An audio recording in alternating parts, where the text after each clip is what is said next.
class. My name is Anaya Jones, and today I'll be telling you about the effects of microplastics on wildlife.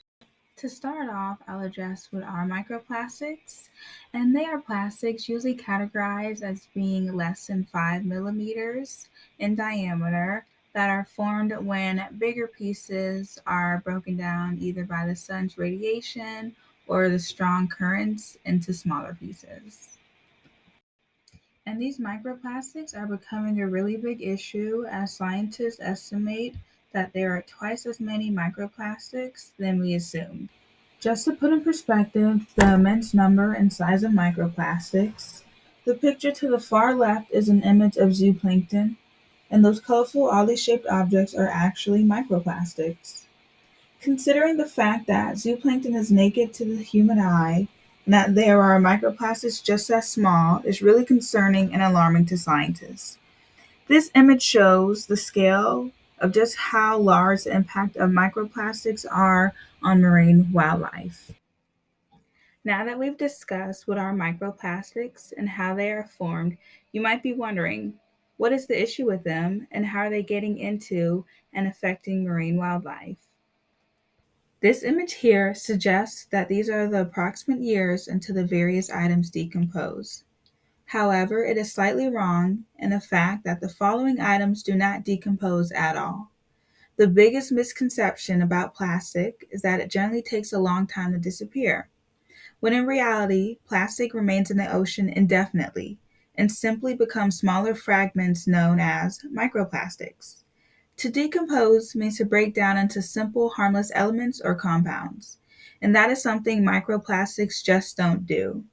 Instead, they often have dangerous chemicals in them that can seep into the animals' bodies. Another issue, and probably the most known problem, is how marine wildlife often mistakes microplastics and debris as food. The accumulation of microplastics can lead to physical damage and almost all the time death. According to the World Wildlife Fund, 100,000 marine animals are killed each year from plastic pollution. The next clip will shed light on the unfortunate reality that these animals face because of microplastics. Just imagine sitting down for lunch and munching away, only to realise a bunch of what you're eating isn't really food. It's the same colour, the same size, and it looks a whole lot like the regular food you might eat, but it's actually plastic. That's basically what's happening to creatures that see microplastic floating around in our oceans. That plastic can get stuck in their stomach, making it harder for them to digest food. The best way to minimize the number of microplastics is to eliminate the use of plastic. Realistically, that sounds impossible, but turns out to be just what people are doing. The next clip will showcase different ways that people are addressing the issue of microplastics. Indeed, some responsible companies are already leading the way. There are throwaway plastic-free aisles in supermarkets. Beverage companies already offer plastic-free soda and salsa water. Restaurants offer plastic-free service.